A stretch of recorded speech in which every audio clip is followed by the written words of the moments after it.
all'inizio del programma si fa riferimento allo stato delle finanze che l'amministrazione comunale della città presentava al momento delle elezioni, cioè nel 2013. Come tutti ricorderete, l'amministrazione al momento della chiusura dei 5 anni aveva già adottato un piano di riequilibrio perché c'erano degli squilibri strutturali. Che cosa significa uno squilibrio strutturale? Significa che ci sono dei debiti che non si possono pagare, molto semplicemente, perché se i debiti si potessero pagare non sarebbe strutturale lo squilibrio, quindi c'è un problema di fondo, questo significa strutturale, delle risorse che sono state distrutte. Oggi tutti siamo molto preoccupati di quello che succede al sistema bancario italiano, conosciamo quale sofferenza può essere imposta a chi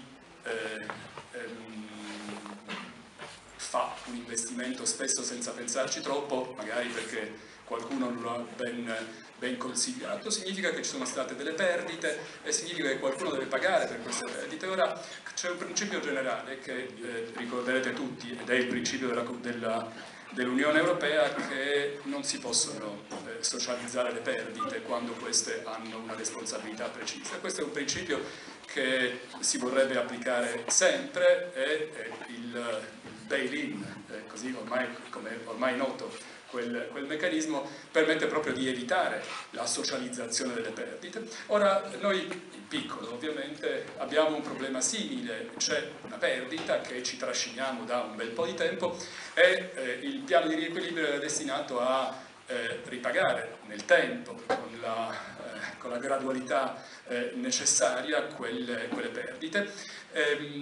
L'amministrazione, la proposta politica che poi è diventata amministrazione della città, aveva in qualche modo prospettato la possibilità di rilanciare dal punto di vista degli equilibri finanziari l'amministrazione. Ebbene, questo è il primo punto, è la prima domanda. Questo non sembra essere successo, a meno di non ignorare le richieste, le ordinanze, le raccomandazioni, i rilievi della Corte dei Conti della Sicilia, che ricorda ormai con una certa frequenza all'amministrazione di questa città che bisogna stare un po' attenti, che forse c'è il pericolo, c'è il rischio che quel piano di riequilibrio non vada così come era stato programmato.